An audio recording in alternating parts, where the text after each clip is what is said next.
Hello everyone, how are you all? I hope you all are doing well. So let's start Civics chapter number 1 of class 7th on equality. As you know, India is a democratic country, and in 6th class we already read about the key element of a democratic country.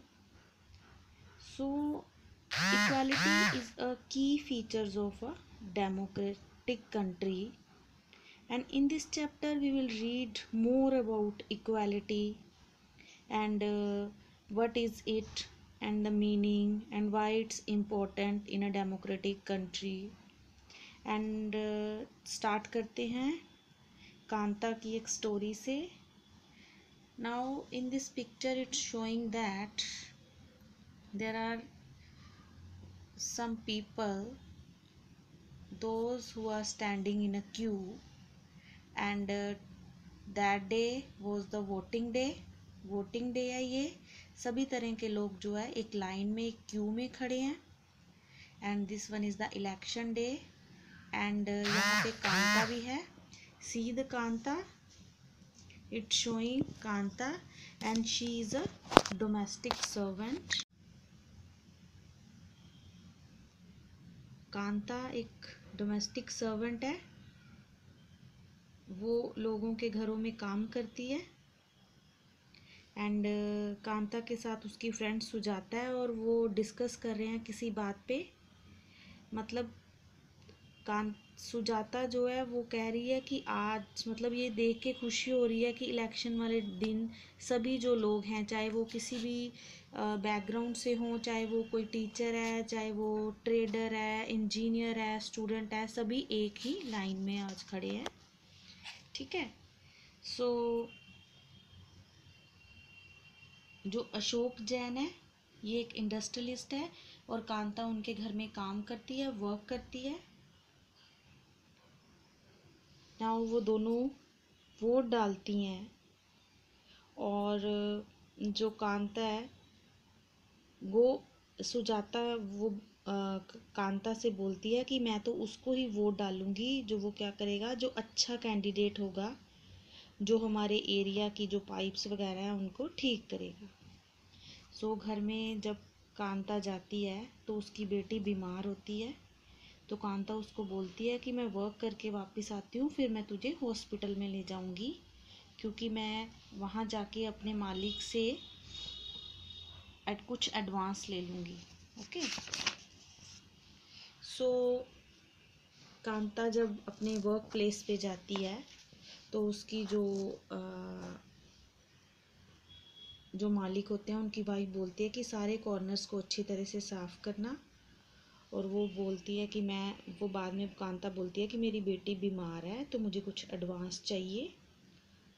तो वो जो उसकी मालकिन होती है वो कहती है कि एडवांस लेके वापस आ जाना यहाँ पे, ये ना हो कि तू वापस ना आए.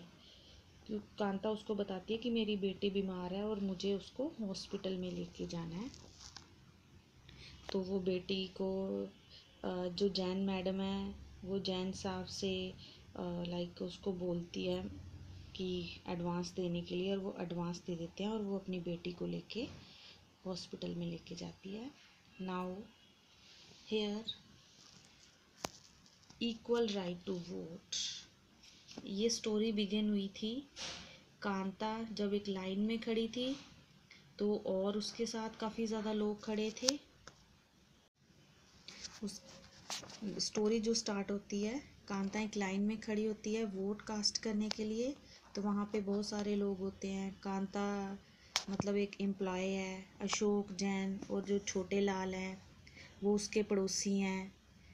तो in a democratic country India like all adult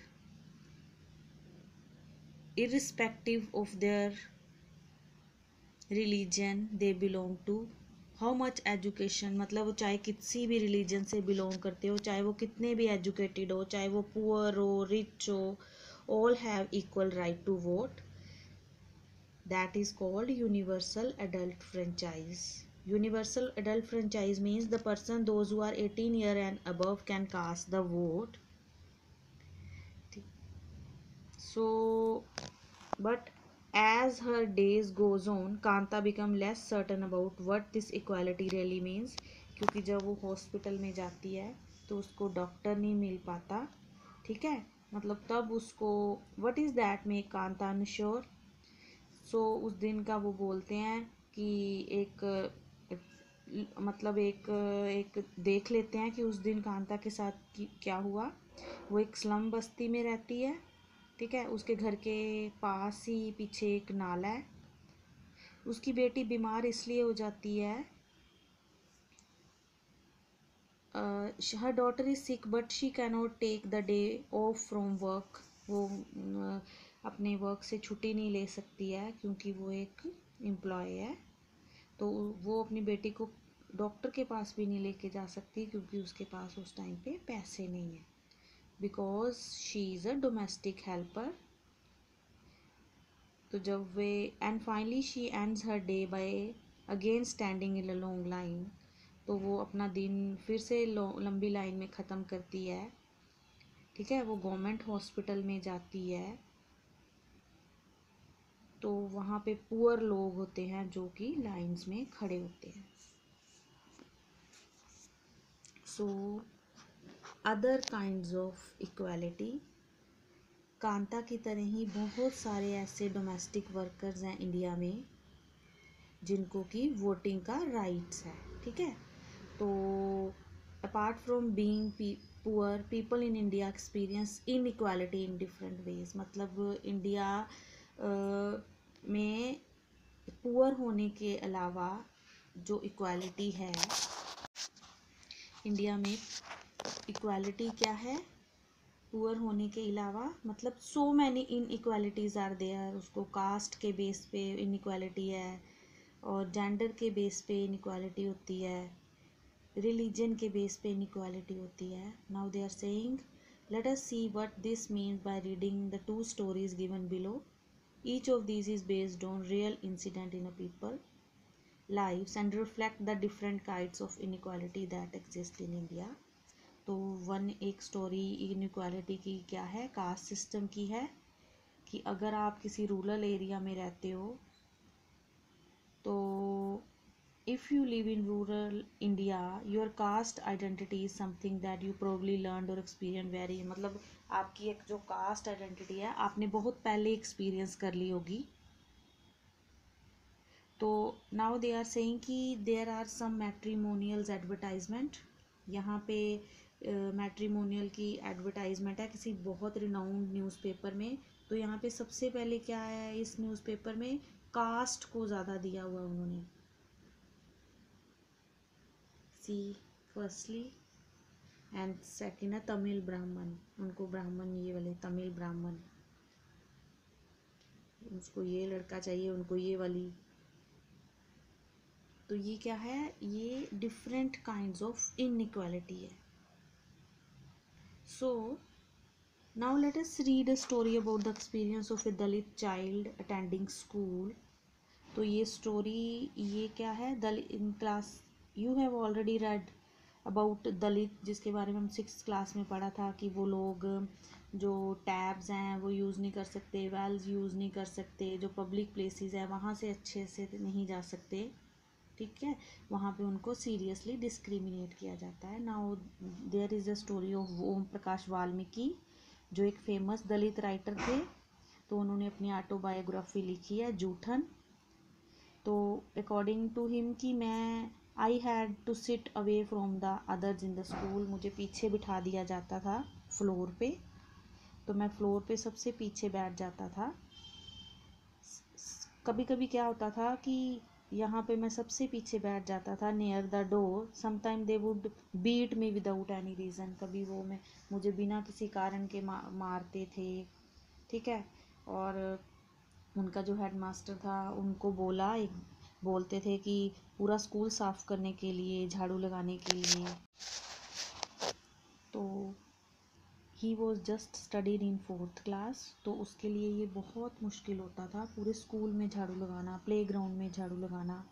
तो उसको इतना मतलब करते थे कि उसको पानी तक पीने की इजाज़त नहीं थी। उसकी एकदम से कमर दर्द करने लगती थी, उसका सारा फेस डस्ट से भर जाता था,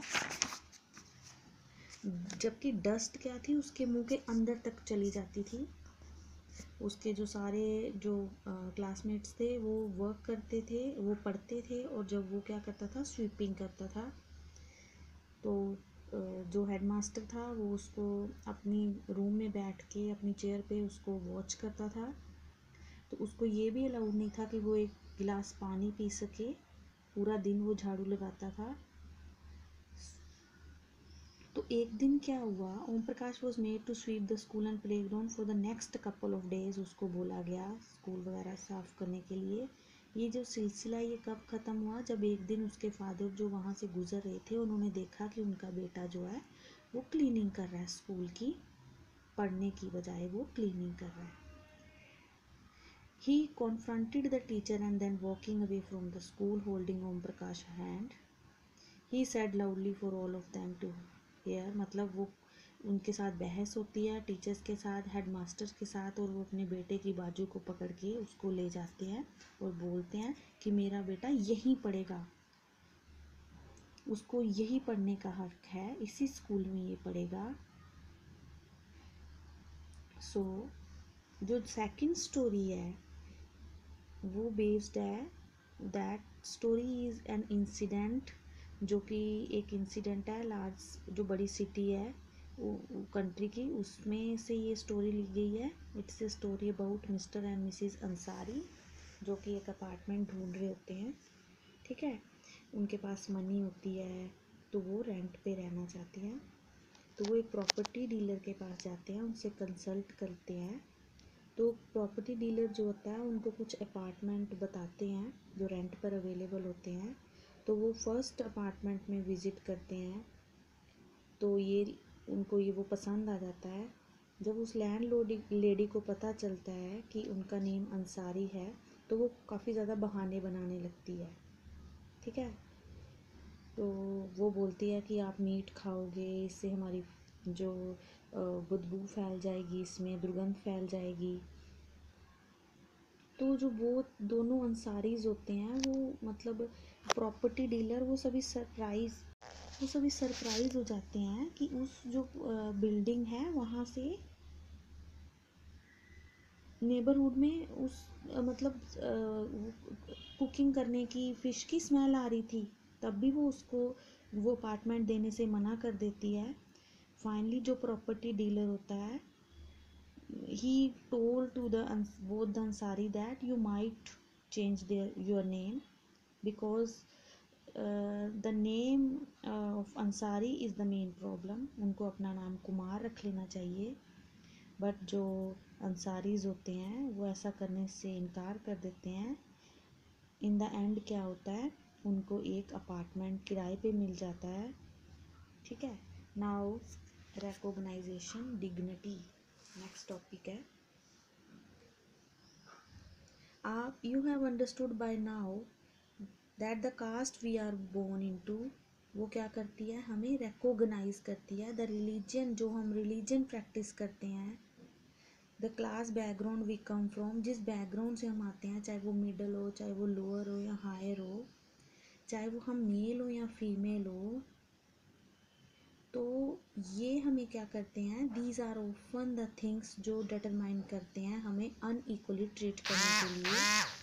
जो ओम प्रकाश वाल्मीकि है एंड जो अंसारी है, वो भी क्या हुए थे, being treated unequally on the basis of their caste and religion, क्योंकि ओम प्रकाश एक दलित कास्ट से बिलोंग करते थे और जो अंसारी थे वो मुस्लिम थे।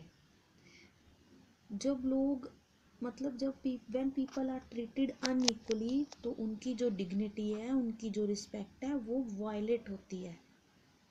इसी तरह से जिस तरह से ओम प्रकाश वाल्मीकि की और अंसारी की जो उनको बुरी तरह से ट्रीट किया गया, उनको स्कूल को साफ करने के लिए मजबूर किया गया, हेडमास्टर ने, टीचर्स ने उनको हर्ट किया, ठीक है। तो वो इतना छोटा था तो उसको ऐसे किया गया। और अंसारी की डिग्निटी को भी हर्ट किया गया, जबकि अपार्टमेंट होते हुए भी उनको अपार्टमेंट नहीं दिया गया। नाउ अंसारी और जो वाल्मीकि है, they do not deserve to be treated like this, they deserve the same respect and dignity, जैसे कि सभी लोगों को मिलनी चाहिए. Now equality in Indian democracy.